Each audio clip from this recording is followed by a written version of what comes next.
Bom dia, igreja. Vamos nos assentando para iniciar o culto dessa manhã.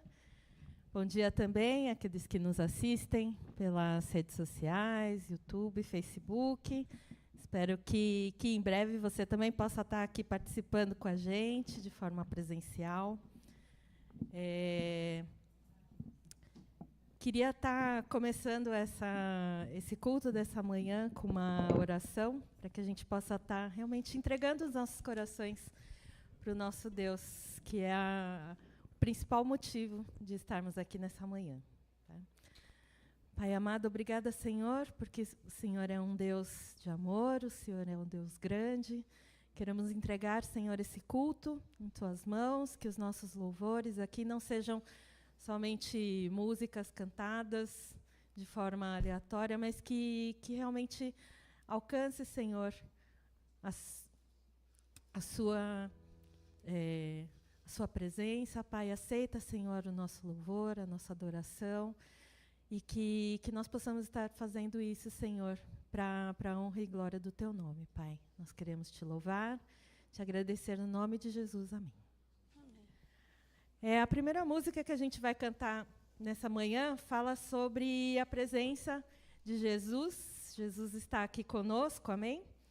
E também fala que, pela morte de Jesus, Ele trouxe vida para nós. Então, eu fiquei refletindo um pouco, né, nessa frase, né? Através da morte, a gente recebeu a vida.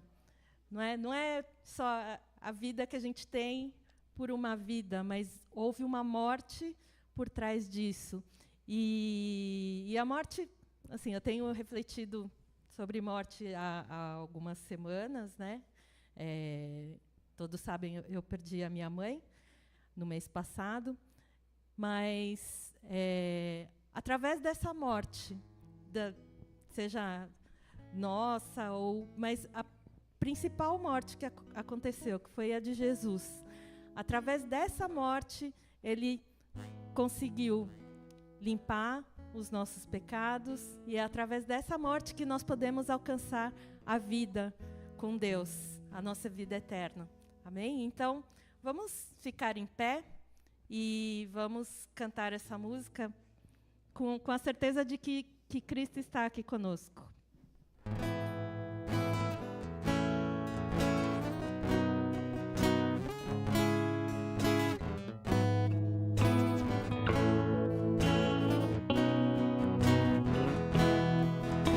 Jesus, em Tua presença, reunimos-nos aqui, contemplamos Tua face e rendemos-nos a Ti, pois um dia Tua morte trouxe vida a todos nós e nos deu completo acesso ao coração do Pai.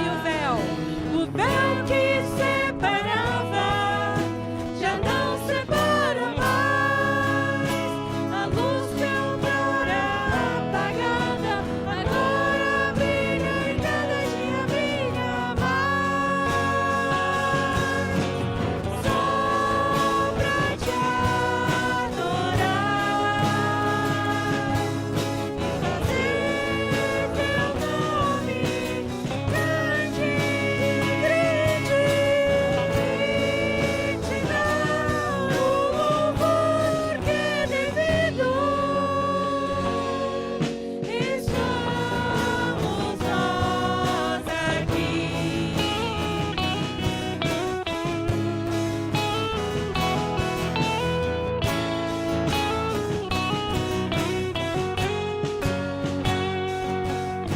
Jesus, em Tua presença, reunimos-nos aqui, contemplamos Tua face e rendemos-nos a Ti, pois um dia Tua morte trouxe vida a todos nós e nos deu completo acesso ao coração do Pai.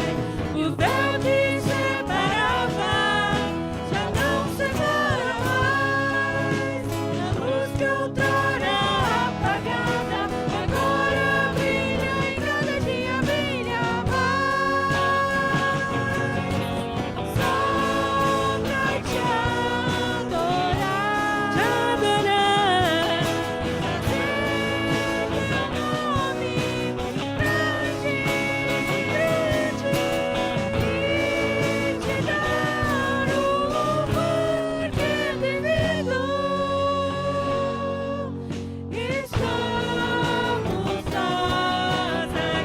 Só para te adorar, Senhor. Só pra te adorar, trazer teu nome grande, grande, e te dar o louvor que é devido. Estamos nós aqui. Estamos nós aqui. Amém. Faz umas 2 ou 3 semanas, lá no trabalho, a gente passou por uma semana da gentileza, uma semana de voluntariados. Assim como no ano passado eu já tinha participado também, esse ano eu participei de uma ação voluntária numa ONG, que fica aqui na Vila Sônia também. É uma ONG que cuida de crianças com deficiência, com deficiências mentais, uma série de dificuldades. E eu participei de uma oficina de música com eles lá numa tarde. Foi muito gostoso, foi bom participar dessa oficina. Eu pude levar meu violão, inclusive, e tocar e cantar músicas com eles, e ver assim eles cantando junto. Foi uma alegria muito grande. Essa parte de voluntariado é uma questão que eu entendo que a gente precisa doar um pouco do nosso tempo, doar um pouco das nossas habilidades, o que a gente consegue ajudar, sendo pessoas da igreja, sendo pessoas externas, no trabalho, em instituições como essas. E Deus colocou ali no meu coração que eu tinha que estar auxiliando nesse dia. E foi bem bacana ver ali o desenvolvimento das crianças. E essa próxima música fala sobre começar em mim, da gente tentar quebrar os corações ali. Tinham várias crianças ali que eu nem conhecia, mas com jeitinho, com a música, com a conversa, a gente conseguiu conversar. Tinha uma criança ali que estava bem triste. Eu pude estar conversando um pouquinho com ela, também ouvir um pouco da vida dela, como ela passa no seu dia a dia, na família, e que realmente parta da gente também poder estar ajudando as pessoas, que a gente possa estar lembrando sempre do nosso irmão. Amém?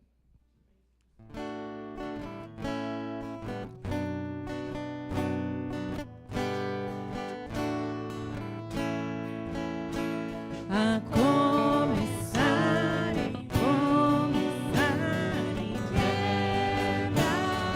corações, aqui sejamos como és em nós. A começar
próxima música fala sobre oferecer a minha vida, oferecer tudo o que eu tenho.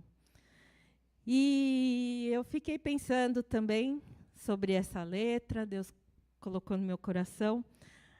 Muitas vezes a gente acaba oferecendo para Deus o que está mais fácil ali para a gente, né? Coisa que a gente está acostumado, coisa que é simples, coisa que é rápida, coisa que não demanda muito tempo, muito trabalho. Mas será que é isso que Deus quer? O restinho do nosso tempo?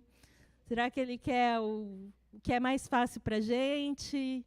Ou será que a gente está doando tudo realmente da nossa vida, né? Nossos bens materiais, será que a gente entregou realmente a nossa casa, a comida que a gente come, o carro, o emprego que a gente tem, será que é nosso? Os nossos sentimentos, as tristezas, as nossas angústias, as nossas alegrias, as nossas conquistas, o nosso sucesso, será que a gente tem entregue tudo isso para Deus também? Será que é tudo de Deus? Ou será que a gente tem entregue só quando está no momento mais difícil, quando a gente não sabe mais o que fazer e recorre a Deus? E a nossa família? A gente tem entregue a nossa família a Deus? Os pais, irmãos, marido, filhos, sobrinhos? E a sua vida, o seu tempo, a sua atenção? Será que a gente tem entregue tudo realmente nas mãos de Deus? Que essa música que a gente vai cantar agora não seja só realmente de estar cantando, mas que seja o desejo do nosso coração, estar entregando toda a nossa vida, tudo que eu sou, tudo que eu tenho, diante do Senhor.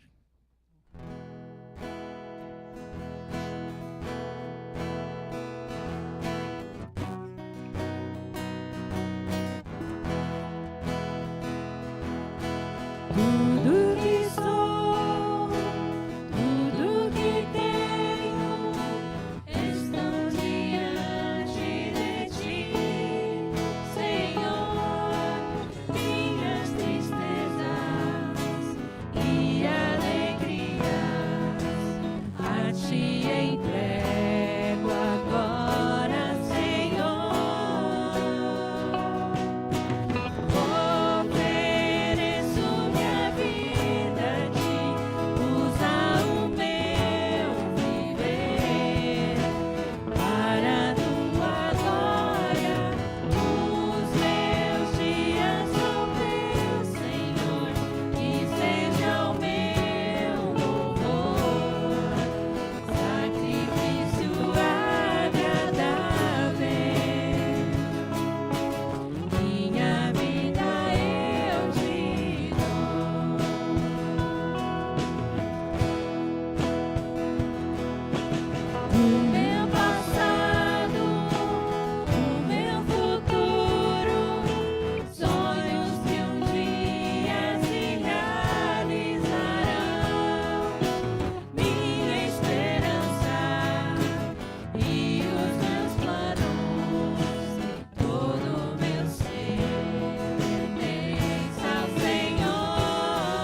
E a próxima música que fala sobre agradecer a Deus por tudo que tem feito, por tudo que Ele vai fazer, por todas as promessas que existem na Bíblia para a nossa vida. Essa semana também eu tive algumas situações mais difíceis no trabalho. Acho que está todo mundo nesse final de ano aí numa correria, né? Agora há pouco a gente estava orando ali em cima e a oração mais pedida ali, das mais pedidas, foi sobre o final do ano, essa correria, de estar todo mundo pedindo ajuda e sabedoria a Deus para a gente poder conseguir concluir o ano de forma um pouco mais saudável, né, talvez. E que a gente tenha realmente sempre esse coração grato a Deus, seja em qualquer circunstância, com os momentos difíceis, com os momentos bons, com os momentos mais fáceis, que o nosso coração esteja agradecido a Deus por todos esses momentos.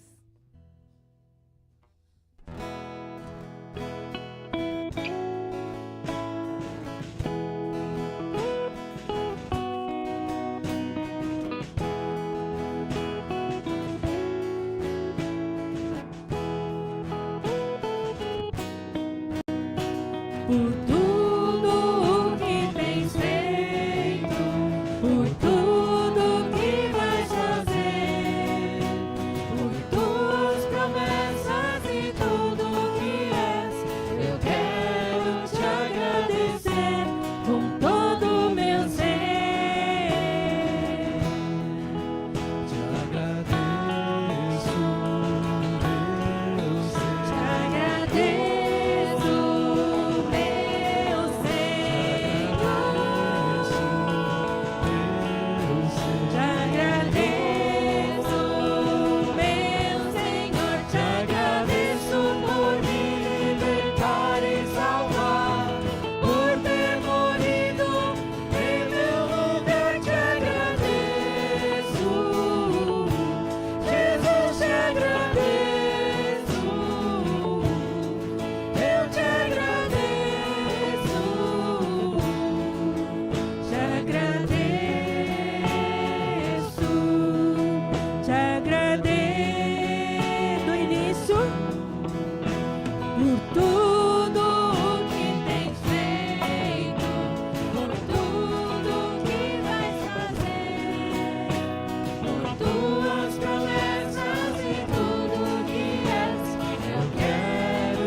Obrigada, Senhor, porque o Senhor está aqui conosco. Obrigada, Senhor, por tantas coisas que o Senhor tem feito na nossa vida. Obrigada, Senhor, pelas nossas dificuldades também, Senhor. Obrigada, Senhor, porque o Senhor está sempre conosco. Pai, que o Senhor renove as forças, Pai, daquele que estão cansados, que estão sobrecarregados, ó Pai. Dá, Senhor, conforto, consolo a eles, Senhor, cumpre as suas promessas e que nós estejamos sempre na certeza de que, se estivermos no centro da sua vontade, estaremos no melhor lugar, ó Pai. Obrigada, Senhor, por esses momentos de louvor, e queremos entregar também o próximo momento que teremos da mensagem, da Tua palavra, Senhor. Que o Senhor venha estar colocando as palavras corretas que vêm de Ti, Senhor, na boca do pastor Léo. Deus, fala através da vida dele, alcança, Senhor, os nossos corações e que a Tua palavra, Senhor, fique firme cada dia mais nos nossos corações, Senhor. Quero te pedir, te agradecer, te louvar. Em nome de Jesus. Amém. Podem sentar. Queria convidar o pastor Léo para vir aqui na frente.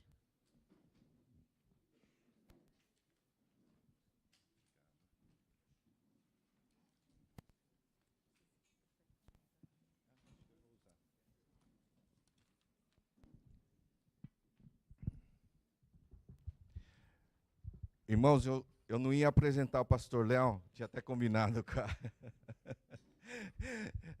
né? Mas eu vou apresentar. Para quem não o conhece, pastor Léo, ele é voluntário lá no projeto Atos, né? Em que a igreja de Pinheiros ela é parceira, né? Do trabalho ali, junto com a Miyuki, né? E pastor Léo já há alguns anos, né, pastor Léo? Já 12 anos. Só 12 anos só que ele é voluntário lá. A Débora estava falando do voluntariado, né? Que bênção, e ele está ali como psicólogo, né? E aí o pessoal aproveitou, pastor licenciado, vamos convidar ele para pregar, né? Então ele também tem apoiado a igreja, né, lá em Jaçanã também, né? Ele já esteve conosco, não é? Em um outro momento, e nós, diante de tantas situações, do ambiente que nós estamos vivendo no nosso mundo, a gente vê como é necessário a gente ter tempo para pensarmos sobre a nossa saúde mental, nossa saúde emocional, mesmo dentre aqueles que creem no Senhor, não é? Isso tem sido uma pauta, algo que tem atingido a nós também. Então, como nós podemos lidar e cuidar dessa área da maneira de Deus, e como igreja, eu creio que nós temos um grande potencial, né? Então, o pastor Léo está conosco. A Mina conhece ele muito bem, né, Mina? A Mina tem sido uma pessoa que tem conversado bastante com ele, e Deus tem usado a vida dele também, e a Mina também, né? Mina tem sido fortalecida, né? Graças a Deus. Ele trouxe a família, depois se você quiser apresentá-la, né? Fica à vontade. Então, Deus abençoe. Né? A paz do Senhor, irmãos. Paz. Som. Deixa eu ver. Som testando. Joinha. Som. Eu não estou ouvindo aqui, agora estou ouvindo o retorno. A paz do Senhor, irmãos. Amém? Lá no brasileiro, é que agora eu estou ouvindo pro Nikkei. No Nikkei eu vi que todo mundo fala bom dia, boa tarde, boa noite. Lá no brasileiro todo mundo fala paz do Senhor, então eu tenho que adaptar, então eu vou falar assim, bom dia, meus irmãos. Bom dia. A paz do Senhor. Amém. Gostei do coro. Vou ensaiar mais uma vez. Bom dia. Bom dia. Aí eu vou falar a paz do Senhor, vocês falam amém. A paz do Senhor. Olha, está parecendo uma igreja do Concílio Brasileiro. Irmãos, eu trouxe minha família e eu fui para o Projeto Atos, como o pastor Azel muito bem falou, e eu fui através da minha esposa. Minha esposa, junto com a tia dela, que é a Sandra Mistro, que é de missões lá do Concílio, elas eram voluntárias no Projeto Atos. A minha esposa dava reforço e a Sandra Mistro, ela dava aula de inglês. E um dia minha esposa chegou em casa e falou assim, olha, tem um menino lá, ele tem 10 anos e não sabe escrever o nome dele. E eu já tentei de tudo na didática para ensiná-lo ali, e eu acho que ele tem um problema psicológico. E na época o Mu, que cuidava junto com a Miu, que me convidaram para ir lá aplicar uns testes psicológicos no garoto, e destravamos ele lá. Ele aprendeu a escrever o nome, aprendeu a ler, e aí o Mu, pastor, tem mais uma criança. Daqui a pouco a Miyuki, tem mais uma criança. Ah, pastor, agora tem o traficante. Pastor, tem a prostituta. Você consegue atender? E já estou 12 anos assim lá, de um garotinho, 12 anos. Então, eu queria apresentar minha esposa, que é a Luciene, só que eu vou fazer uma dinâmica com eles também. A Luciene, que é minha esposa, o Lucas, que é meu filho, que é meu clone, e minha filha, Laura, que é o clone da minha esposa. Na hora que eles se colocarem de pé, você fala assim, tá? Para eles ficarem felizes. Então, Eu trouxe hoje comigo minha esposa Luciene, que sou casado há 18 anos. Eu ainda acho que ela é a mulher mais linda do mundo. E ela fala que eu sou o mais lindo e eu acredito. Né? Então, nós vamos colocar de pé. Luciene, Lucas e Laura, tudo do L. Né? Oh. Vocês estão ficando bom nesse negócio. Né? Então, lá em casa até a cachorrinha tem a Luna que a gente não trouxe, porque ainda não tem culto para cachorro. E ela chama Luna, é tudo com L lá. Leonardo, Luciene, Lucas e Laura e Luna. Irmãos, o amigo que falou assim, ó, você vai como representante do Projeto Atos. Então, eu vim trazer uma necessidade do Projeto Atos. Primeiro, agradecer. Porque se não fosse as contribuições dos irmãos, que hoje a Miúque me relata que a igreja aqui é a que mais contribui com o Projeto Atos. Então, nós conseguimos atender as crianças, e tudo que eu falo para a Miúque, essa criança precisa de um serviço extra da terapia. Então, a Miúque fala, tá bom, a gente vai atrás, como o Kumon, por exemplo. Então, hoje nós temos 2 crianças no Kumon. Né? Às vezes, em criança lá, para passar na terapia com dor de dente. Então, a gente consegue fazer um encaminhamento para um dentista. São coisas que o Projeto Atos faz, que só é possível fazer com a ajuda das igrejas niqueis. Mas essa igreja, segundo a Miúque, é a que mais colabora com o Projeto Atos. Então, eu queria louvar a Deus pela vida de vocês, louvar pela generosidade de vocês, e ela falou para eu dar esse primeiro recado. O segundo recado que a Miúque pediu é que nós vamos ter agora, no Carnaval, os acampamentos. Né? Tem o camping, tem o DEG, acho que é esses os nomes, né, que vocês utilizam. E, inclusive, meus filhos vão esse ano, lá no Projeto Atos, nós temos muitas crianças da comunidade que participam quase todos os anos aí dos acampamentos, e são tudo apadrinhados. Hoje nós temos 24 crianças, né, sendo aí mais ou menos 20 crianças mesmo, infantil, e pré-adolescentes e adolescentes são 4. Desses 24 nomes, apenas 4 conseguem pagar, que são os meus filhos, que a gente vai pagar, e os filhos do Felipe, do irmão Felipe, que é o nosso delegado lá. Então, são os únicos que podem arcar com o acampamento lá. E as 20 crianças da comunidade precisam de apadrinhamento. Então, o amigo que falou assim, pastor, fala para eles, quem quiser adotar, aí eu acho que tem algum intermediário aqui, não sei se é o pastor Otoniel, o Azael, quem que faz essa intermediação com a Miúque, falou assim, pastor, vê quem quer adotar uma criança. Né? Então, são 20 nomes, né? A maioria são, acho que é um adolescente só, então seria para o camping, os demais são para o DED, né? São aí 20 crianças no total que precisam de adoção. Então, eu queria desafiar vocês, é claro que ela vai pedir para as outras igrejas também, mas como essa igreja, ela fala assim, pastor, eles são muito generosos, eu queria que você falasse para o seu irmão assim, olha para ele, fala assim, irmão, tira o escorpião do bolso e ajuda lá o projeto, né? Então, era só para descontrair. Mas, então, quem puder ajudar, né, daí vocês sabem a forma de chegar na irmã Miúque e de colaborar lá, né, com a irmã Miúque. Irmãos, o pastor Azael está mais ou menos um mês e meio, a gente tem conversado aí via telefone, e ele com uma expectativa muito grande para nós falarmos desse tema que é saúde mental, né?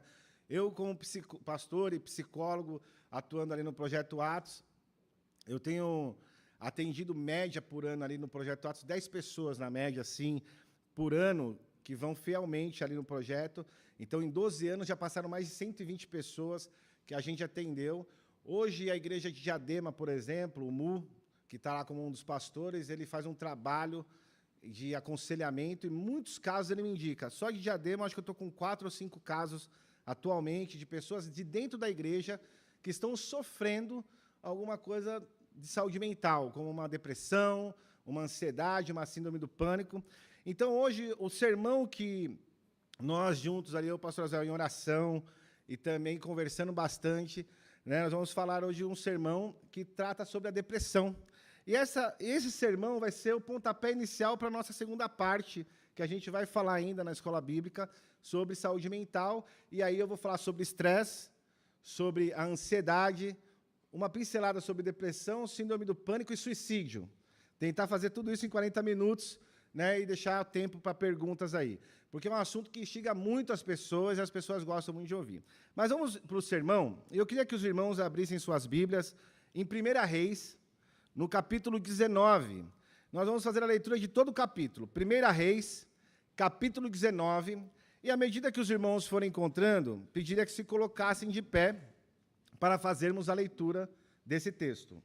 1 Reis, capítulo 19, do 1 ao 21.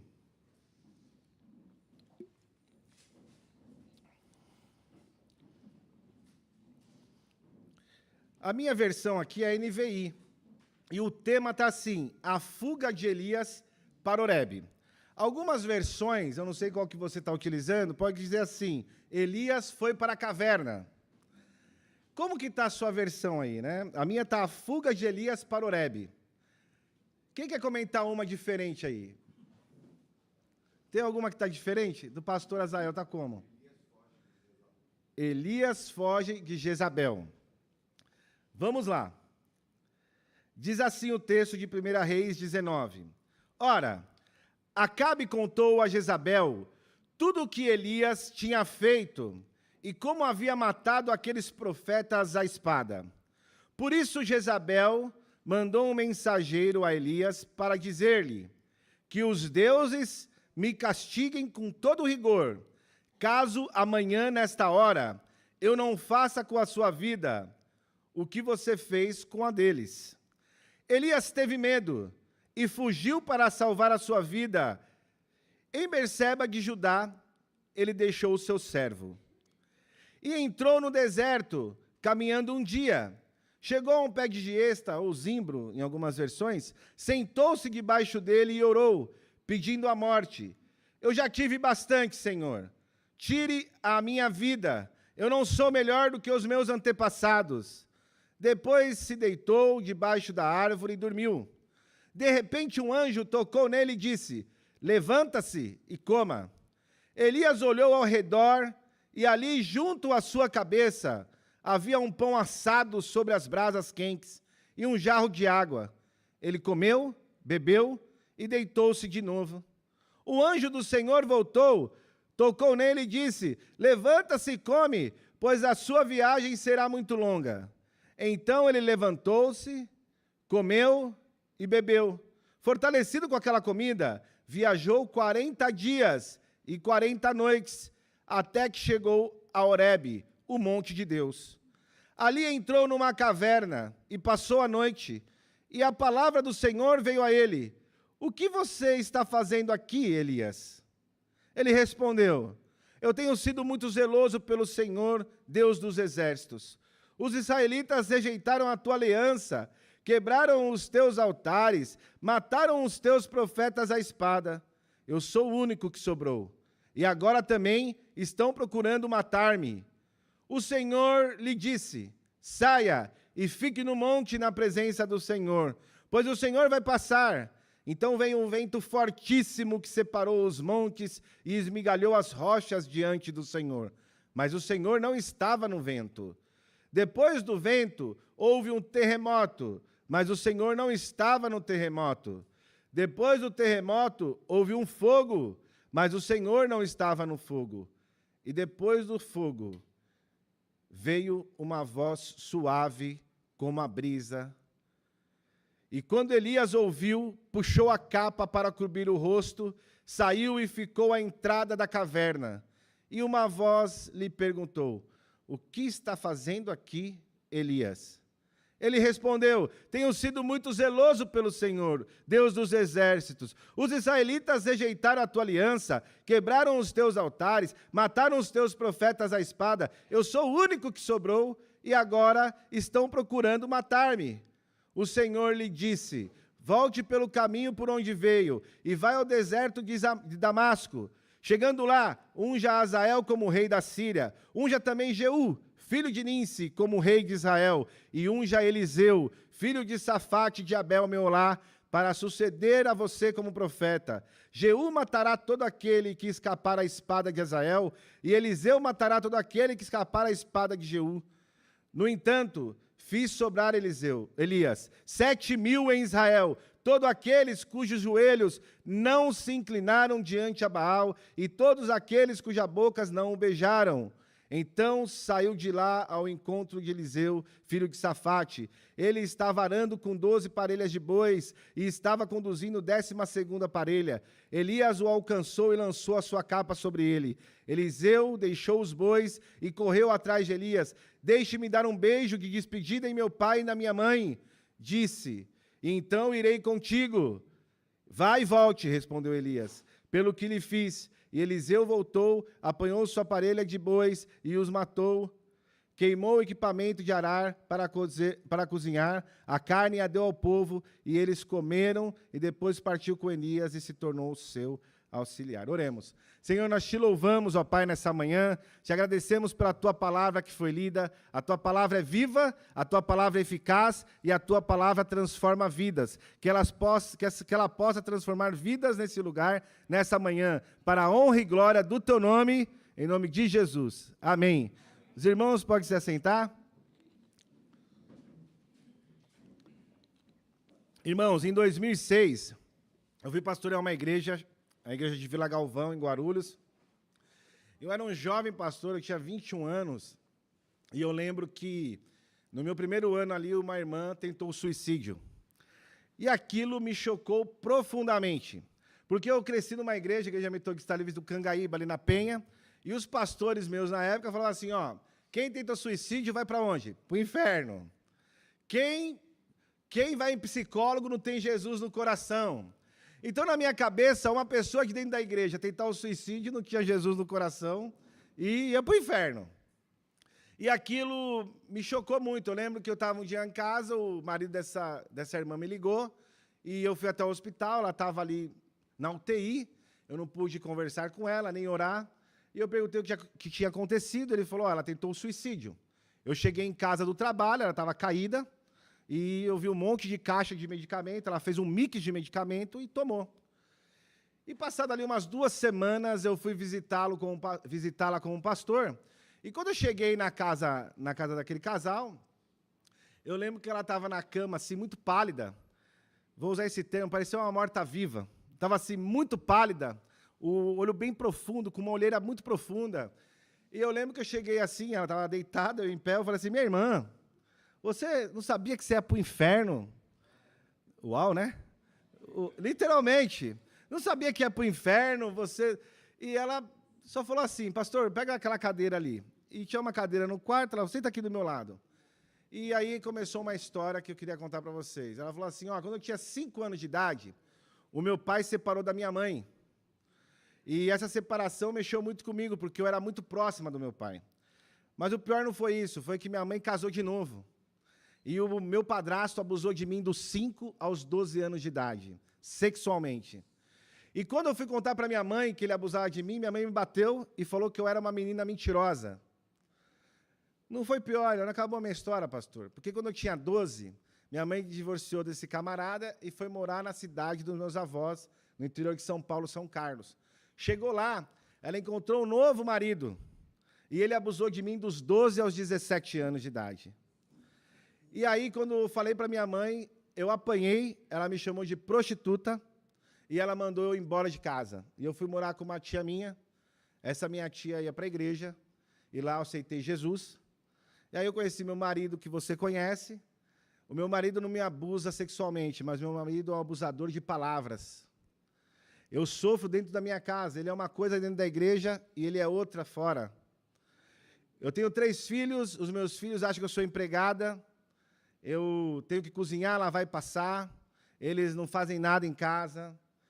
E eu, para piorar, pastor, meu sonho era fazer uma festa de 50 anos, ela estava para completar 50 anos. E eu tinha o dinheiro, porque eu saí do emprego e tinha rescisão ali, e eu fui no buffet dos sonhos, era um buffet ali em Guarulhos, bem bacana, e ela falou que foi visitar o buffet, e quando ela pediu o valor ali, a moça falou o valor, ela falou que tinha o dinheiro e foi pagar à vista, foi passar o cartão de débito, deu saldo insuficiente. Naquela época não tinha aplicativo de celular, ela foi até a agência dela, chegou lá, a gerente falou, mas você sacou dinheiro, você pagou conta. Daí ela ligou para o marido, porque a conta era conjunta. E o marido tinha gastado dinheiro e ela não teria festa. Do mesmo jeito que ela saiu do buffet, foi para casa, ela pegou todos os medicamentos, ela tomou cerca de 50 comprimidos e não morreu. E ela contou essa história e ela olhou bem para mim e perguntou, no meu lugar, você preferia morrer ou viver? Aí, dentro de mim, eu pensava assim, era melhor ter morrido. Era o que eu pensava naquele momento.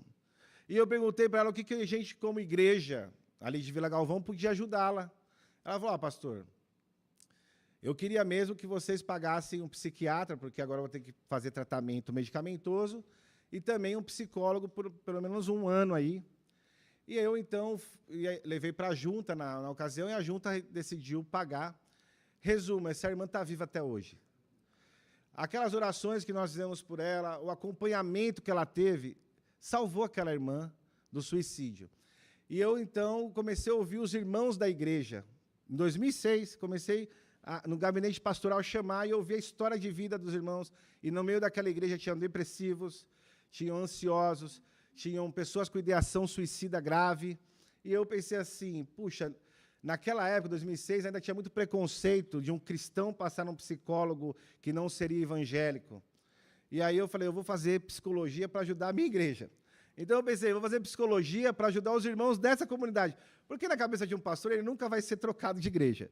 Ele sempre vai ficar naquela comunidade até morrer. E eu achava que eu ia ficar naquela igreja até o fim do meu ministério. E eu lembro que, dali de Galvão, isso tomou uma proporção que chegou aqui na igreja de Pinheiros hoje. Hoje eu tenho uma paciente que é a Mina, e a Mina já está aí comigo uns 4, 5 anos, e a Mina teve uma progressão muito grandiosa no seu quadro, e as pessoas que me procuram hoje vêm por indicação de pastores, e as pessoas que me procuram hoje, 90% delas são crentes, são evangélicas, né? Então, essa palavra para a igreja de manhã, eu acho que cai como uma luva, como a gente diz, porque muitos irmãos, às vezes, sofrem aqui dentro da igreja, nas nossas igrejas, calados. Porque, às vezes, tem vergonha ou medo de contar para o pastor e, às vezes, achar que o pastor vai julgá-lo. As pessoas, às vezes, têm medo e vergonha de contar para o irmão, pensando que o irmão não vai ter sigilo com aquela conversa. Então, a ideia da pregação hoje é contar alguns sintomas de Elias, de um caso depressivo, para vocês verem que um homem de Deus pode sofrer depressão. Uma pessoa da igreja pode passar por problemas psicológicos. E eu queria que você perguntasse para o seu irmão, só para tomar minha água, perguntar assim, como está a sua saúde mental? Pergunta para o seu irmão.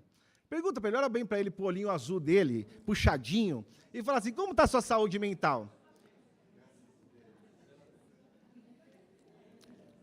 Vocês gostaram que eu falei olho puxadinho, né? Irmãos, alguns falaram assim, tá bem, graças a Deus. Mas e se estiver mal e você falar assim, porque na igreja tem uma coisa que eu faço com os irmãos. Eu vou lá, dou a paz do Senhor, bom dia, e falo assim, tá tudo bem, meu irmão? Muitos irmãos falam assim, pastor, tá tudo na paz, tá tudo top, tá tudo bem. E tem irmãos que falam assim, tá indo. Quando o irmão te falar assim, ó, tá indo, observe essa fala dele, porque tem algum problema ali. Ou quando o irmão falar assim, estou empurrando com a barriga, igual a minha, aí está complicado mesmo. Se alguém falar assim, está mais ou menos. Se alguém comentar alguma coisa para você diferente do tudo bem, e mesmo tudo bem pode estar tudo mal. Lembra daquela mulher que perde o filho e vai até o profeta Eliseu, e quando ela está chegando até Eliseu, Eliseu manda Geazi, fala assim, Geazi, pergunta para ela se está tudo bem. Aí ela tinha perdido o filho tinha morrido. Aí Geazi fala assim, o meu senhor mandou vir aqui e perguntar se está tudo bem. Ela, está tudo bem. Ela tinha acabado de perder o filho, e ela fala, está tudo bem. Então, muitas vezes, você pode responder para o seu irmão, está tudo bem, mas está tudo mal. Então, vamos ver um pouquinho da história de Elias aqui. Elias, esse texto de Elias de 1 Reis 19, que ele foge para a caverna, é um típico caso de uma pessoa que tem uma depressão.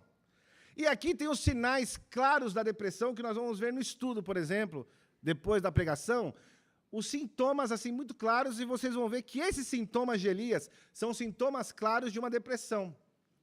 A depressão, infelizmente, é uma tristeza, assim, num senso comum, é uma tristeza profunda, que deixa a pessoa numa cama, sem vontade, sem apetite, sem desejo.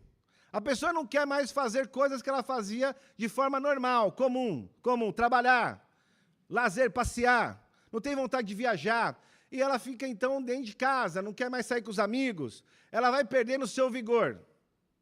Então, a depressão, no senso comum, é isso.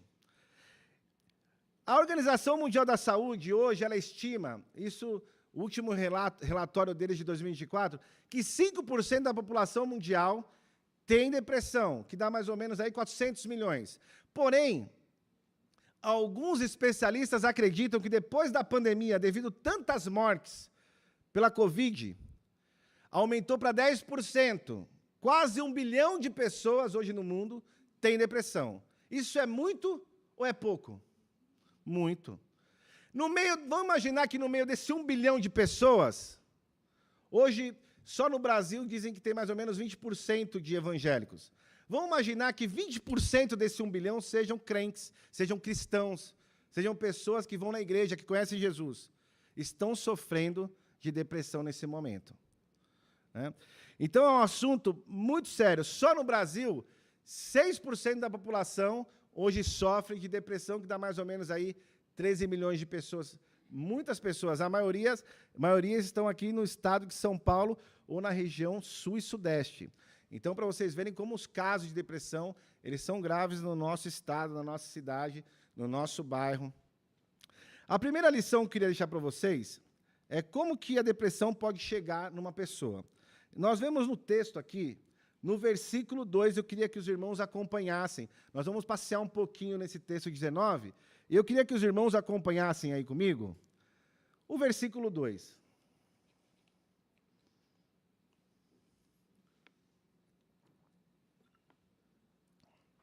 Diz assim o versículo 2. Por isso Jezabel mandou um mensageiro a Elias para dizer-lhe que os deuses me castiguem com todo rigor, caso amanhã, nesta hora, eu não faça com a sua vida o que você fez com a deles. Olha só, todos nós já ouvimos falar de Jezabel e Acabe, né? Acabe casou com uma mulher pagã, ela traz os seus ídolos para dentro de Israel, e Elias era o profeta da época do rei Acabe. Naquela época, os profetas eram meio que profetas do rei, reinavam num período, como Isaías, do rei Urias ali. Então, nós vemos a época dos profetas assim. Um dia antes, Elias desafiou os 450 profetas de Baal no Monte Carmelo, e mais os outros 400 profetas pagãos, sobre Deus verdadeiro mandar o fogo sobre o holocausto ali. Então, a proposta de Elias é, vamos ver então quem é o Deus verdadeiro em Israel. Vocês, profetas de Baal, façam um holocausto, eu vou fazer o meu. Vocês clamem o Deus de vocês. Se o Deus de vocês mandar fogo, ele é o Deus que vai governar Israel. Agora, se o meu Deus, o Senhor dos Exércitos, mandar fogo, ele vai ser o Deus de Israel. E nós sabemos o desfecho da história. Deus mandou fogo sobre o holocausto de Elias, e Elias mandou matar os 450 profetas de Baal ao fio da espada.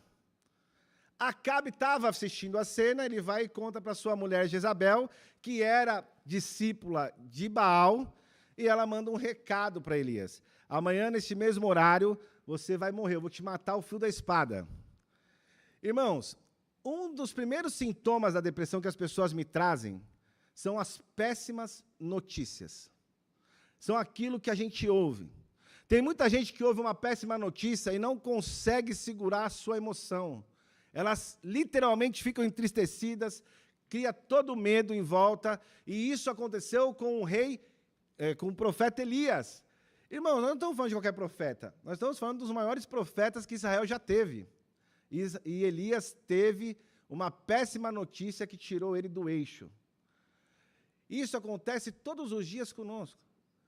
Eu tenho irmãos que me procuram na semana e falam assim, pastor, eu perdi o meu emprego. Hoje, para um homem, na faixa dos 50 anos, perder o seu emprego, significa depressão. Os homens que me procuram hoje estão entre 50 e 60 anos, a maioria deles perderam os seus trabalhos e receberam a péssima notícia do seu chefe. Olha, o seu tempo aqui acabou, você é um ótimo funcionário, mas para a empresa hoje não dá mais. Então, essa péssima notícia tem atingido os homens. As mulheres que mais me procuram hoje são mulheres que acabam os seus casamentos, que os maridos vão embora e muitas vezes deixam elas à mercê, e as mulheres falam assim, meu marido chegou e falou assim, não te amo mais, acabou, não quero mais ficar casado com você. São as péssimas notícias. Você tem recebido nos últimos tempos, no último mês, vamos falar, uma péssima notícia? Pensa aí a última notícia ruim que você recebeu. Né? Olha, alguém morreu. Né? O carro bateu o carro. Qual a péssima notícia que você já recebeu? Irmãos, eu lembro de uma péssima notícia que tirou um dia de paz meu, mas um dia completo. Foi quando minha filha Laura nasceu. Ela nasceu maravilhosamente bem, a gente fez lá todo o pré-natal dela. Aí, no mesmo dia que ela nasceu, assim, à noite, o pediatra do hospital que ela nasceu, foi no Hospital Santa Catarina, ele chegou, a Luciene, minha esposa, estava amamentando ela, ele falou, ó, mamãe, ó, papai, tem uma notícia para dar para vocês. A filha de vocês nasceu com um pequeno sopro. Só que a gente não tem como determinar no exame que eu fiz. Nós vamos analisar com um exame mais profundo, junto com o cardiologista, e você, pai, pode acompanhar, só que vai ser no final da tarde. E eu falei assim, mas tudo isso vai demorar? Ele é. E aí, o brasileiro, o ser humano, quando ouve uma notícia ruim ou uma notícia de doença, o que ele faz? Vai no Google. Aí o Google deu várias notícias, dos graus, né? Que o sopro tem 6 graus, e que o 6º grau pode levar à cirurgia, que a pessoa pode ter problema cardíaco para o resto da vida. E eu só li aquilo, até ele me chamar, eu só li essas coisas. E eu li e chorava, e minha esposa olhava e chorava também. Né? E ela ali, lactante. E eu lembro que ele falou assim, ó, eu vou deixar ela lá no berçário, se você quiser ir para lá, você fica lá com ela. Eu falei, tá bom. Aí tirou ela da mãe, estava amamentando, levou ela para o berçário, e eu fui atrás. E eu lembro que eu cheguei no berçário, ela não ficou no berçário normal com as outras crianças. Ele levou para um outro berçário que só tinha eu e ela. E mais ninguém. E, de repente, chegou uma enfermeira, eu estava chorando, ela falou, se acalma. Né? Se acalma que vai dar tudo certo. E eu lembro que eu fiquei ali umas 3 horas com ela e eu comecei a orar por ela. Eu falei, Senhor, a Laura, o Lucas ele foi planejado, a gente planejou muito o Lucas. A Laura veio, a minha esposa estava tomando um remédio, ela decidiu vir. Eu falei, nós não pedimos a Laura, a gente não queria ter mais uma filha agora, mais para frente. Já que o Senhor deu, que dê com saúde completa. E eu comecei a orar ali. E eu lembro que quando veio aquele médico, eu estava chorando muito, o cardiologista, ele falou, por que você está chorando? Eu falei, porque eu sou o pai dela, ela está com sopro. Ele falou assim, calma, você está muito nervoso. Né? A gente vai fazer o exame, tem 6 graus, aquilo que eu já tinha lido ali, tem 6 graus de... E hoje eu fiz exame na fulaninha, e falou o nome da menina, ela está no grau 6, sabe o que vai acontecer com ela? Ela tem que passar por uma cirurgia hoje. E eu pensando, e se minha também tiver que ficar aqui? E aí eu lembro que ele fez lá o eletro, e quando terminou, ele falou assim para mim, olha, aquelas orações que você fez, deu certo, porque a Laura tem um grau 1 do sopro. E sabe o que significa isso? Que vai fechar daqui 1 mês. Aí você vai repetir o exame e não vai ter nada. E aí eu fiquei apreensivo por 1 mês. Porque eu queria repetir o exame para saber se ela não tinha nada.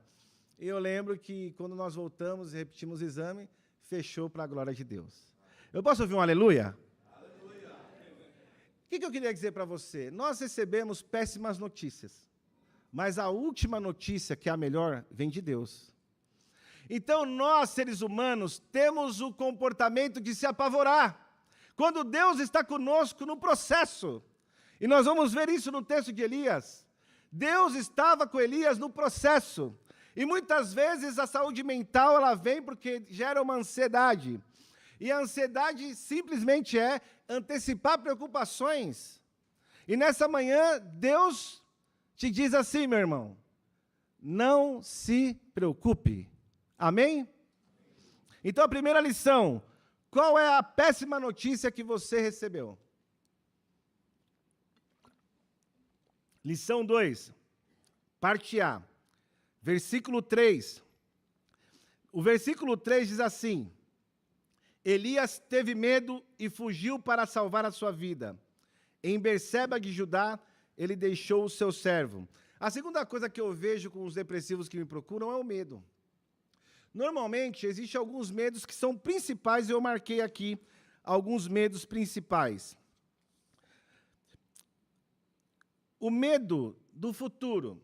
Eu atendo muita gente que vem depressiva, principalmente jovens rapazes, com medo do futuro. Com quem eu vou casar? se eu vou ter dinheiro para sustentar minha família, né? Vem com medo, principalmente, do que vai ser o futuro deles. Um outro medo que eu vejo é o medo do abandono.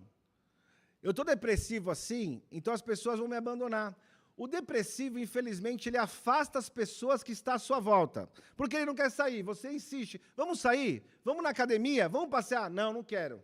Ele quer ficar na cama, ele quer ficar no quarto. Então, ele vai afastando as pessoas que estão em sua volta. Mas ele tem medo disso. Ele tem medo de ser abandonado. Então, a pessoa que tem um depressivo na família, é como se fosse ter um drogado na família. Ela acaba sendo codependente daquela pessoa. Codoente, ela fica doente junto com a pessoa, porque ela não quer sair, porque se sair a pessoa tiver num grau de ideação suicida, pode se suicidar. Então a pessoa fica paralisada muitas vezes. Outro medo, medo da morte. A pessoa tem medo de morrer a qualquer momento, dormindo. Ela pensa que vai ser perseguida, vai vir um ladrão e vai matar, porque também a depressão ela é prima da ansiedade e da síndrome do pânico. Tem sintomas muito parecidos. E medo de nunca melhorar. As pessoas já me procuram assim e falam assim, ó, eu vim aqui em você porque falaram, eu já passei em 8 psicólogos, falaram que você também é cristão e vai dar uma solução no meu problema. Então, as pessoas têm medo que vão ficar na depressão para o resto da vida. E aqui nós vemos o medo que criou em Elias, que era o medo da morte mesmo. Quando Jezabel mandou o recado que ele ia morrer, ele falou, eu não quero morrer agora não, eu vou embora. Ele fugiu. Ele foge, ele tem medo. E aí a terceira lição. Então, o segundo sintoma que a gente vê, e vocês podem identificar em algum parente, em algum irmão, é quando a pessoa está cheia de medo. Quando a pessoa procura o pastor e fala assim, pastor, eu estou com medo de morrer.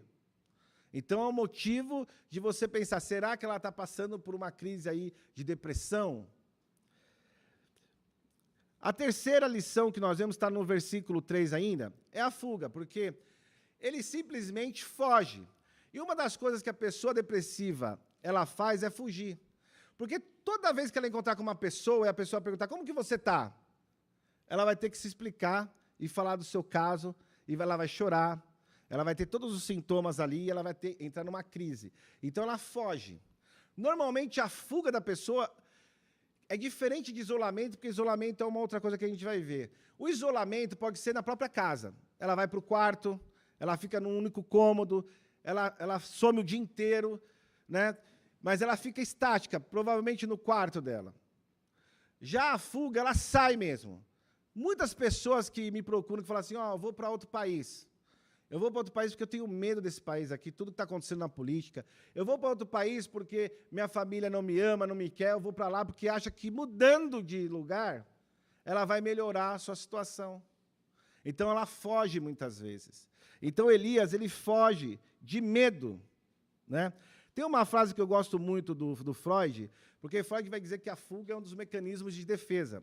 E ele diz assim, ó, este tipo de defesa contra o sofrimento é uma das forças do ser humano. Porém, ela mexe muito com o nosso comportamento.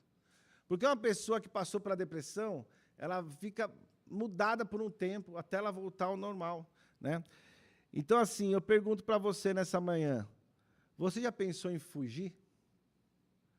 Sabe quando você está... Essa semana atendi um rapaz que ele trabalha numa empresa automobilística e estão passando por um processo, então, quando dá crise no país, qual que é a primeira empresa que fecha?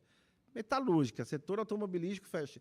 E ele está passando pela empresa dele lá um processo muito difícil, e esses dias ele simplesmente largou o trabalho dele na hora do almoço e não voltou mais. Aí todo mundo ligando para ele, não atendeu o chefe, não atendeu ninguém, ele fugiu. Eu falei, onde você foi? Ele falou, ó, eu peguei meu carro, eu estava aqui na Anchieta e eu fui para a praia. Chegou na praia, fiquei vendo a onda passar e melhorei. E agora você está onde? Ainda estou na praia. Eu falei, você não vai voltar para o trabalho? Ele falou assim, não tenho vontade, eu quero ficar aqui nesse lugar. E ele estava na praia. Vamos ver a próxima semana como vai ser. Se ele voltou da praia e foi trabalhar. Então, as pessoas têm essa vontade de fugir.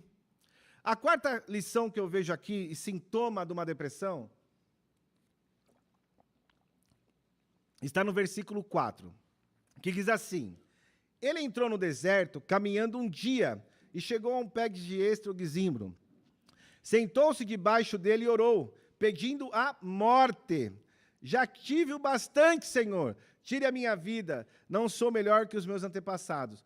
Normalmente, a depressão ela tem 3 níveis, pelo menos. O leve, o moderado e o grave. O grau máximo do grave, ele vai atingir ali a ideação suicida que a gente chama, ou pensamento de morte. Então, quando a pessoa chega no consultório já com esse grau, a primeira coisa que eu falo é, já passou no psiquiatra? Porque essa pessoa sozinha, só com a terapia, ela não vai conseguir. Eu também pergunto se algum familiar já sabe que ela tem pensado em suicidar-se ou está pensando na morte. Normalmente é silencioso, ela não conta para ninguém que ela vai se matar. A pessoa descobre no dia. Uma coisa que eu vejo entre os evangélicos é que os evangélicos, eles pensam muito no familiar e eles ficam pensando como que o familiar vai ficar se ele se suicidar. E ele também pensa muito em Deus. Ele pensa assim, se eu me suicidar, pastor, eu vou para o céu ou para o inferno? Eu queria deixar essa pergunta para vocês. O que você acha? Que se o irmão se suicida, ele vai para o céu ou para o inferno? São perguntas que os irmãos me trazem. Isso é muito importante para a pessoa não se suicidar, muitas vezes. Então, essa questão é muito importante. Eu não sei se vai ter uma pergunta parecida com essa aí, mas é uma pergunta muito importante. Então, nós estamos falando aqui, irmãos, simplesmente de um camarada que não é qualquer ser humano. Nós estamos falando de Elias. Elias foi um dos maiores profetas que Israel já registrou. E eu separei os milagres deles aqui, por exemplo, do Elias. Ele fez uma profecia sobre a seca, em 1 Reis 17, que durou 3 anos e meio. E só parou a seca quando ele pediu para chover de novo. Então, imagina o grau de intimidade que ele tinha com Deus, para ele falar assim, Deus, cessa a chuva, Deus, volta a chuva agora. Vamos tentar fazer isso depois, pastor? Né? Vamos pedir chuva, né? Então, multiplicação da farinha do azeite, em 1 Reis 17 também, né? que não faltou quando tinha fome ali para a viúva. Ele também fez a ressurreição do filho da viúva de Serepta, em 1 Reis 17, um dos primeiros relatos de ressurreição. O confronto com os profetas de Baal no Monte Carmelo, Deus mandando fogo ali. Eu tive a felicidade de conhecer em 2016 o Monte Carmelo. É um dos montes mais altos, com quase 500 metros do nível do mar, e uma visão linda para o mar Mediterrâneo. E na hora eles fazem um holocausto de frente para o mar, e aquilo registra, inclusive, tem lá uma gruta que eles dizem que era o lugar que Elias morava, né, ali na gruta, e ele fez esse confronto no Monte Carmelo, um monte muito alto. Eu fico imaginando aqueles profetas tudo naquele morro, né, e ele conseguindo ali vencer. Chuva após o confronto com os profetas, Deus manda chuva logo depois, ele fala para o servo, vai lá e olha lá no mar se tem alguma nuvem. Ele fala assim, olha, estou vendo uma nuvem do tamanho da mão de um homem. Divisão do Rio Jordão, antes dele subir na carruagem de fogo, e ascensão ao céu, ele foi arrebatado. Né? Não tem o corpo de Elias, nem o corpo de Moisés. Por isso que dizem os teólogos, que na transfiguração, quem aparece lá com Jesus no Monte da Transfiguração? Elias e Moisés. Né? Então nós vemos a importância desse profeta, não só para Israel, mas como para nós cristãos. E esse profeta está passando por esse momento tão terrível que é uma depressão. E nós vemos depois, o quinto sintoma aqui, está no versículo 5. Nós temos mais alguns ainda para tentar acabar até as 11. O quinto sintoma aqui é o seguinte, no versículo 5. Depois se deitou debaixo da árvore e dormiu. E, de repente, o anjo tocou nele e disse, levante-se e coma. Um outro sintoma é que a pessoa que tem depressão, ela tem muito sono. Em alguns casos, muito sono. Na minoria dos casos, ela perde o sono e acorda à noite. Mas perder o sono e acordar à noite é um sintoma muito mais típico da ansiedade do que da depressão. Na depressão, a pessoa fica com muito sono. Na ansiedade, a pessoa perde o sono. Mas ele tinha muito sono. Ele anda um dia, cansa e deita debaixo, aqui nessa versão de giesta, mas eu acredito que pela região seja zimbro, que é uma árvore muito normal e tinha uma sombra muito maior. Ele deita naquela árvore, debaixo daquela árvore, e dorme, porque a pessoa tem muito sono. Né? Então, ele ficou com muito sono e ele dorme ali. Isso porque o cérebro, ele deixa de produzir a serotonina, né? Então, a serotonina, ela causa em nós o humor, o sono, né, o apetite, as funções cognitivas e também a dopamina. São as coisas que eu vejo mais que as pessoas vêm sem. E como que a gente repõe isso? Atividade física. Naturalmente, a pessoa repõe serotonina e dopamina. Então, normalmente, o paciente que vem depressivo, eu indico que vá para fazer academia ou fazer um exercício físico, qualquer que seja. Natação, beach tênis, futebol. Muitas vezes ela não tem vontade, porque ela está depressiva e não quer sair da cama. Como faz isso? Aí faz parceria com os familiares. Chama o seu familiar aqui, e aí um familiar vai junto, o pai e a mãe tira da cama quando é adolescente, criança, e assim ela consegue progredir no tratamento, né? Então, ele teve muito sono. O sono dele estava ligado a essa depressão dele.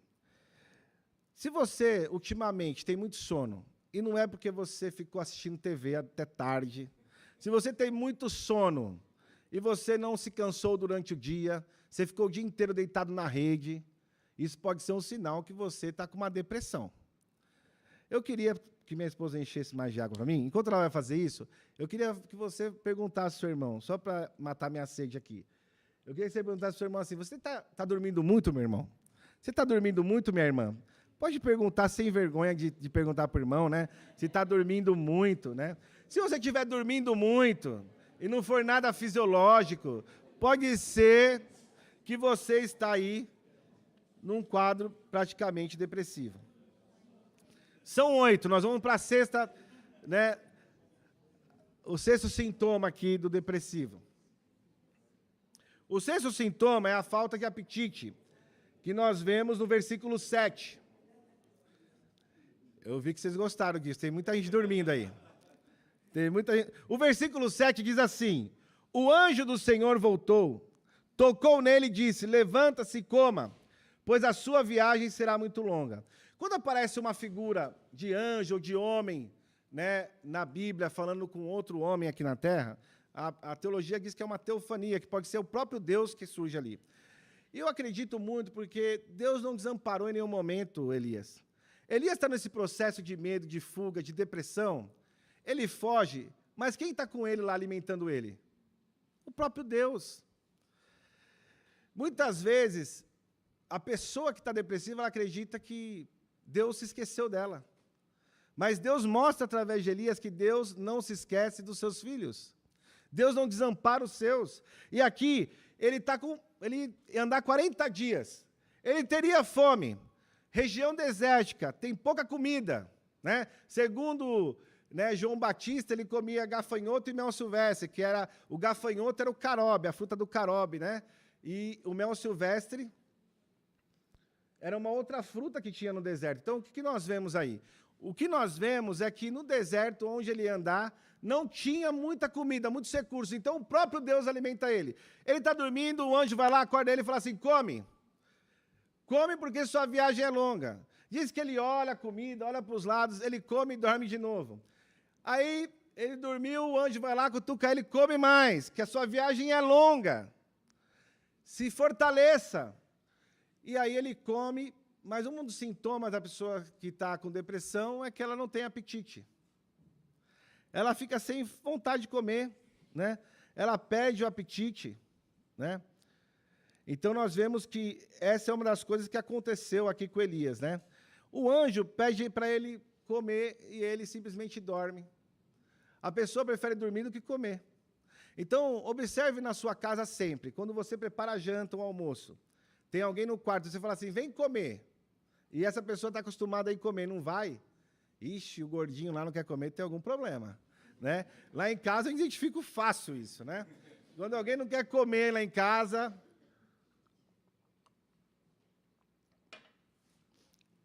Os meus filhos, eles normalmente chegam da escola e já vão comer alguma coisa. A minha esposa prepara lá o lanche da tarde. Quando eles chegam e não comem, eu já olho para minha esposa, o bicho está pegando lá na escola. Vamos chamar eles para conversar, alguma coisa aconteceu, né? Então, a falta de apetite pode dar um sinal muito grande que isso está acontecendo. O sétimo sinal aqui que eu vejo está no versículo 9, que diz assim, Ali entrou numa caverna e passou a noite, e a palavra do Senhor veio a ele. O que está fazendo aqui, Elias? Eu gosto muito dessa parte, porque isso demonstra mesmo que Deus estava com Elias todo momento. Aquela questão da onipresença de Deus, ela é real. Elias, ele fugiu 40 dias, ele foi por mais longe que ele podia. Ele entra numa caverna, porque ele queria ficar sozinho. Caverna, para a psicologia, significa isolamento. Eu quero ficar sozinho, não quero que ninguém me incomode. Eu vou para o mais longe que eu puder. Eu quero sumir. Eu não quero que ninguém me encontre aqui. Aí, quando ele chega no isolamento dele, ele ouve uma voz. Elias, o que você está fazendo aqui? Deus não perguntou, Elias, o que você está fazendo aí na porta? Elias, o que você está fazendo aí fora? Ele fala assim, Elias, o que você está fazendo aqui? Dá a sensação que Deus está do ladinho dele. Dá a sensação que Deus está só esperando ele falar alguma coisa, que eles estão frente a frente.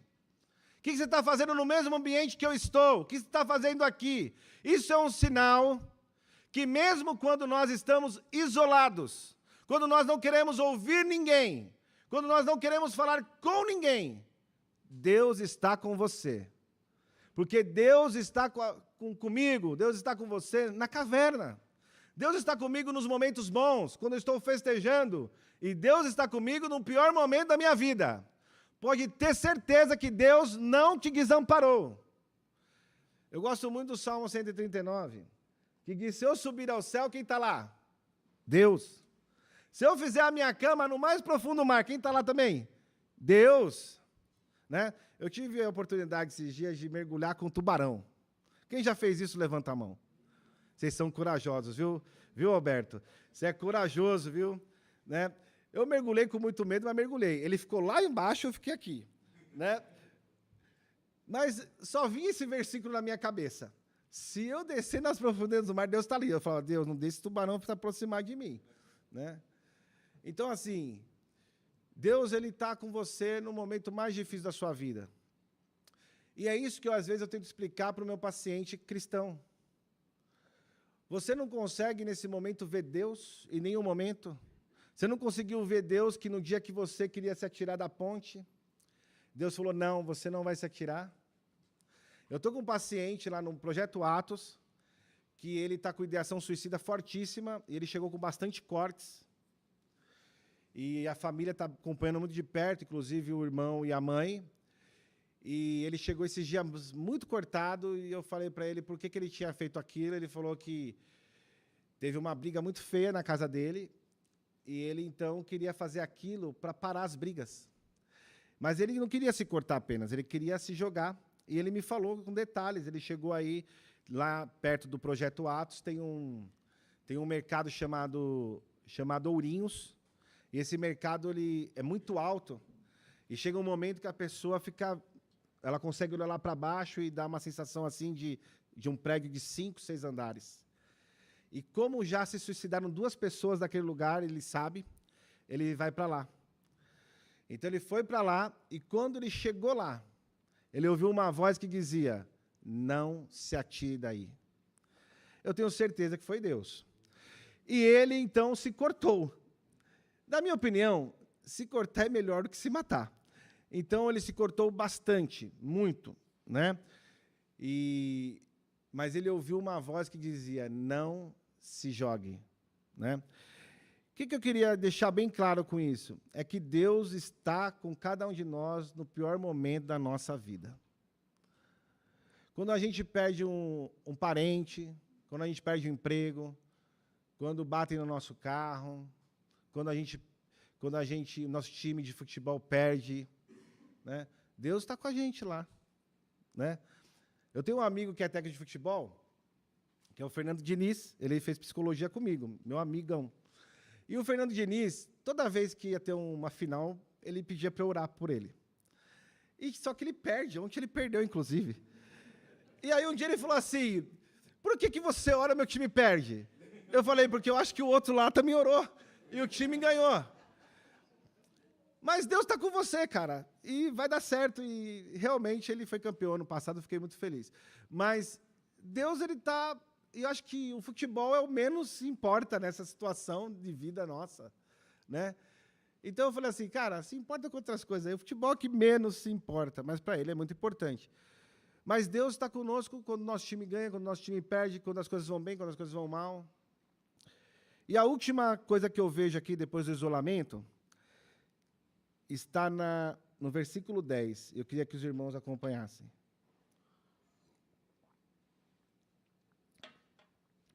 Ele respondeu, tenho sido muito zeloso pelo Senhor, Deus dos exércitos. E verdade, ele era um profeta muito zeloso.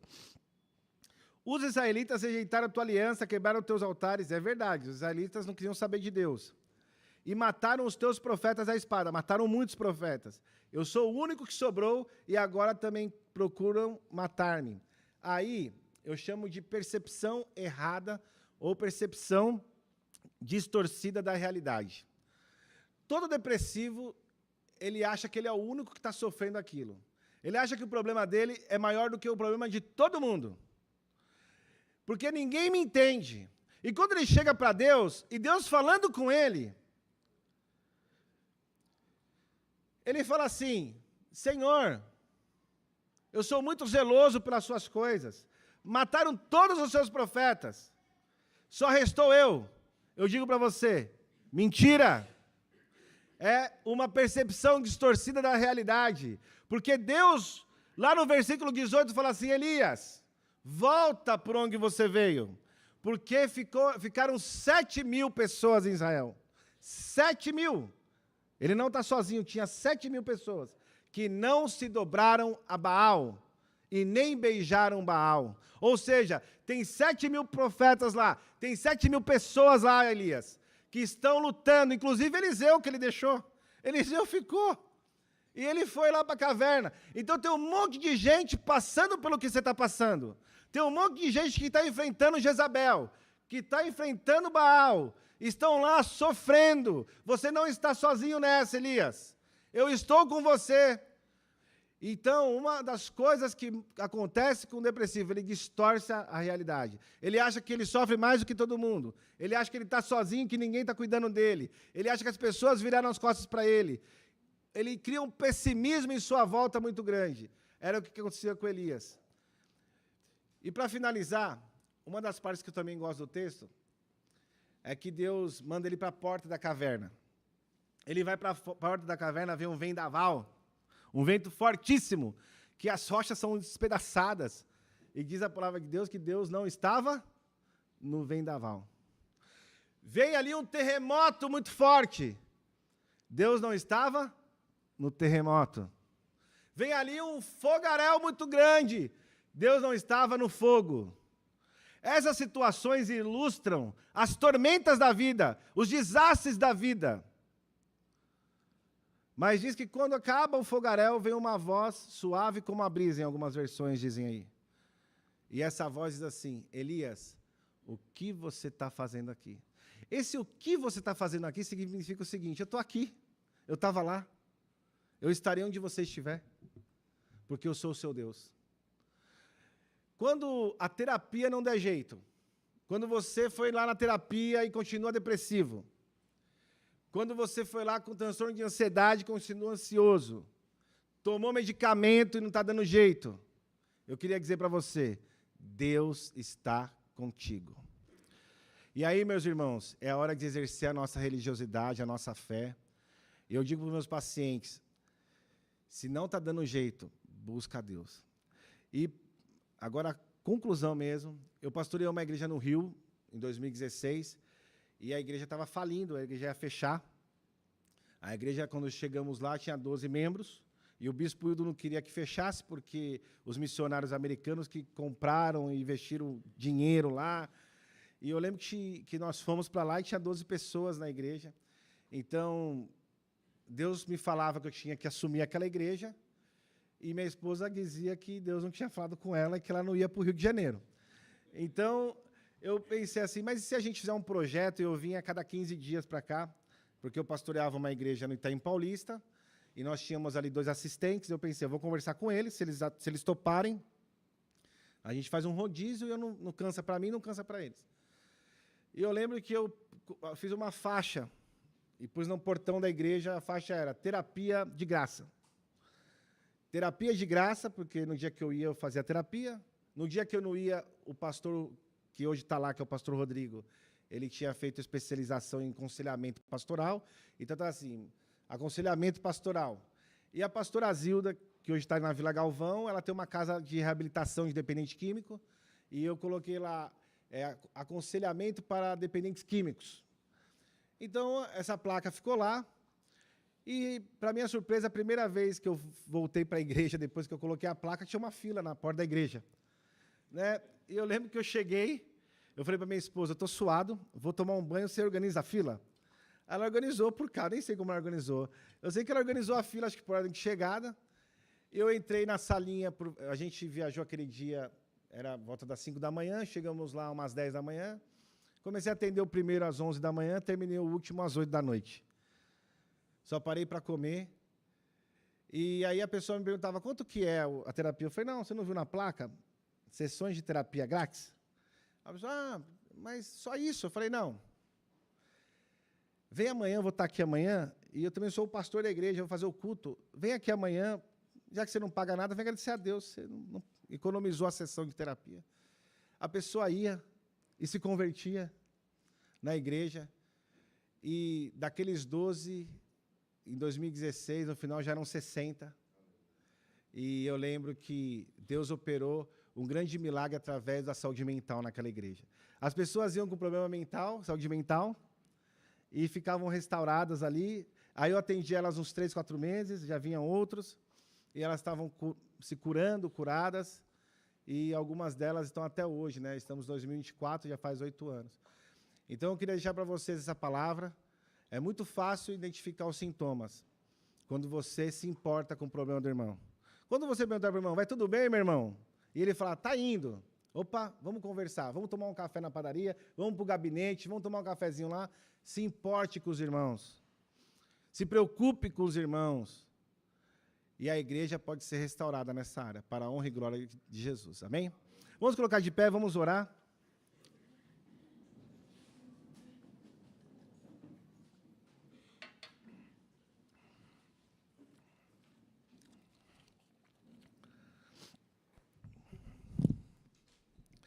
Senhor, nós te louvamos, ó Pai, nessa manhã. Senhor, a tua palavra ela foi lida, ela foi explicada, e que o Senhor possa ter atingido corações nessa igreja. Senhor, se alguém entrou aqui precisando de um abraço, que eles possam se sentir abraçados pelo Senhor. Precisavam ser ouvidos, que eles possam ser ouvidos nessa manhã através da oração. Senhor, tem pessoas que entram na igreja com a famosa depressão sorridente. Por dentro estão mal, mas por fora conseguem sorrir. Senhor, que essas pessoas consigam procurar ajuda nos pastores da igreja, no grupo de irmãs, no grupo de irmãos, nos ministérios, e elas possam ser libertas, ó Pai. Porque a tua palavra em Tiago diz, confessai os seus pecados uns aos outros para serem curados. Muitos vêm com pecados achando que estão com problemas psicológicos. Muitos vêm com problemas psicológicos e, no fundo, são pecados. Que o Senhor possa curar essa igreja, curar as nossas igrejas. Senhor, eu sei que é um desafio do século, a saúde mental nas igrejas, a homoafetividade. São os assuntos que mais me pedem para falar. E que o Senhor possa estar com essa igreja, igreja de Pinheiros, e que os irmãos estejam preparados, ó Pai, para receber irmãos que estão doentes e precisam da sua ajuda. Para a honra e glória do Seu nome, nós te louvamos e te agradecemos. Amém. Amém.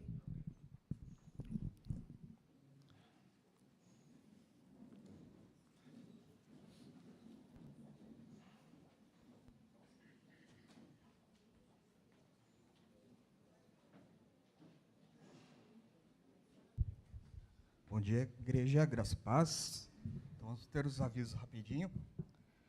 Então, lembrar que todos somos, né? Todos são bem-vindos aqui na nossa igreja a participar, né? E aqueles que estão vindo pela primeira vez, eu acho que é a sua família, né, pastor? Está vindo pela primeira vez, sejam bem-vindos, né? E aqueles que também participam da transmissão também pela primeira vez também são bem-vindos também a participar. Se quiser mais informações, pode estar procurando os pastores ou a recepção, ou mandar lá no chat da transmissão, tá bom? Ofertas e dízimos, então lembrar que oferta é um ato voluntário de amor, né, e gratidão, então você pode estar fazendo por meio do gasofilácio que está lá no fundo, né? ou também pelo aplicativo da igreja ou o Pix. Né? A gente tem o QR Code e a gente vai deixar aqui em alguns outros slides também, para você poder utilizar. Então, pode passar.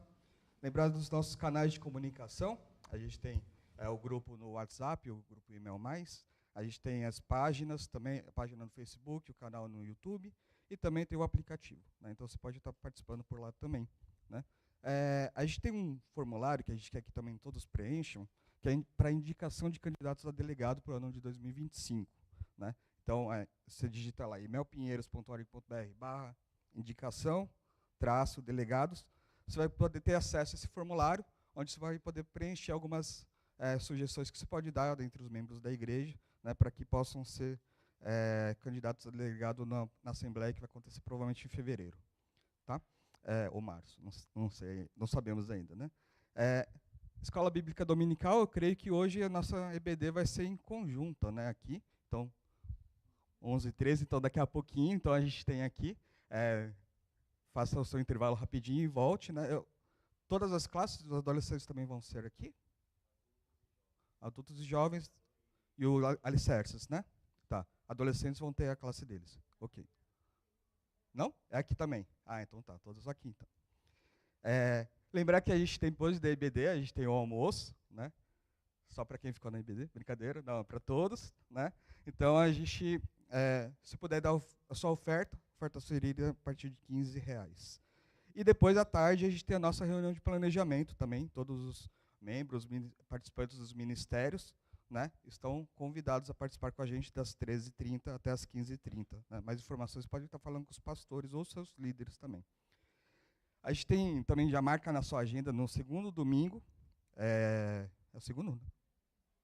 Terceiro domingo, eu escrevi errado aqui, gente. No dia 15/12, a gente vai ter o nosso culto de Natal. Né? Então, já marca aí na sua agenda, convida seus familiares, seus amigos, né, para participarem com a gente.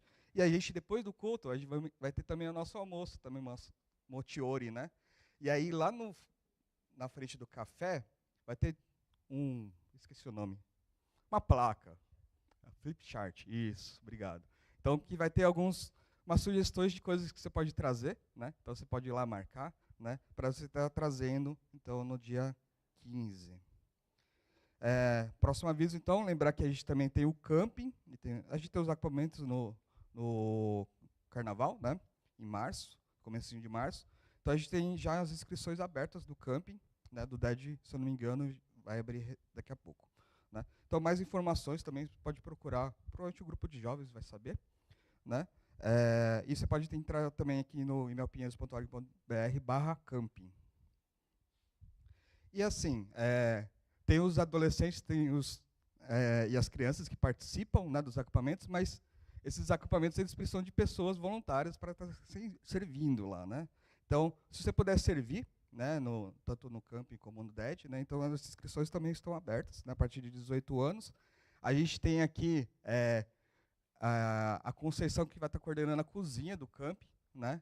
E a gente precisa também formar uma equipe também, né, aqui na nossa igreja para estar servindo lá. Então, se você sabe cozinhar, gosta, né, de cozinhar e tal, ou também não sabe, né, só sabe lavar prato, não vou falar o nome de pessoas aqui, né, você pode também, né, ou você não sabe lavar prato também, mas quer servir, quer ajudar, você tem essa disposição, né, você pode estar se inscrevendo, pode estar conversando com a Conceição, então, que inclusive está lá na cozinha, ela vai fazer o nosso almoço, então você já vai ter uma noção do que vai ser o camping. Né. Lembrar de a gente orar pelos nossos parceiros ministeriais também, né? Então tem a Aire, né, que trabalha com refugiados, a Sati, né, que trabalha com crianças, missionária, tem o pastor Carlos Seide também lá no Japão, e também tem o Projeto Atos também, né, lá na Emel Jassanã. Próximo aviso, e o meu não foi aqui mais, foi. Lembrar que se você tiver motivos de oração, não só pedidos, mas agradecimento também, né, você pode estar fazendo também pelas caixinhas de oração que a gente tem espalhado pela igreja, né, ou também mandando lá no chat da transmissão ou no WhatsApp. E lembrar que a gente tem reunião de oração todos os domingos, às 9 horas, das 9 às 9h30. Tá bom? São esses avisos. Então, a gente vai ter o intervalo e a gente volta aqui rapidinho, tá bom, gente? Valeu.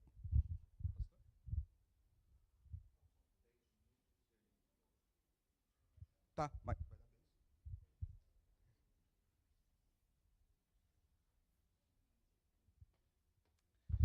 Ok, irmãos, vamos ficar de pé, vamos orar, pedir a bênção do Senhor sobre nossas vidas, né? Pai Celestial, muito obrigado por esse momento de reflexão na Tua Palavra e das lutas que tomam lugar no coração de todos nós, maior ou menor intensidade. Mas obrigado, Senhor Deus, porque encontramos na Tua Palavra orientações de como lidarmos com essas questões.